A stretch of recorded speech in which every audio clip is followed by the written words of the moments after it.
Le 17 octobre 1920, une aile entière du manoir nommé Rose Red s'envole en fumée dans un incendie.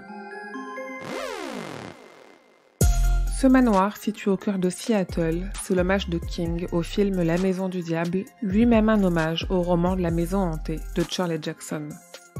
King, un auteur de romans, écrire un hommage à un film, cela vous semble étrange et pourtant, s'il n'excelle pas dans le style scénaristique, il s'est pourtant prêté au jeu plusieurs fois. La plupart du temps, ces scénarios n'ont pas donné lieu à une publication, et dans ces cas, l'histoire qu'il raconte n'existe que dans son format final. C'est le cas pour Rose Red.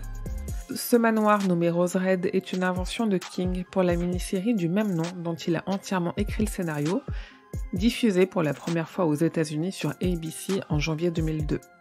Une campagne marketing bien menée dira le contraire, affirmant que la mini-série est basée sur des événements réels, se servant notamment d'un journal publié 2 ans plus tôt, écrit sous pseudonyme et étant présenté comme un vrai journal alors que c'est une fiction, le journal d'Hélène Rimbauer, Ma vie à Rose Red.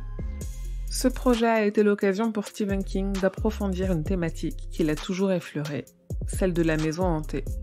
Chez King, les maisons sont vivantes.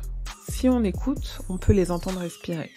Parfois, dans la profondeur de la nuit noire, on peut les entendre gémir, comme si elles faisaient de mauvais rêves.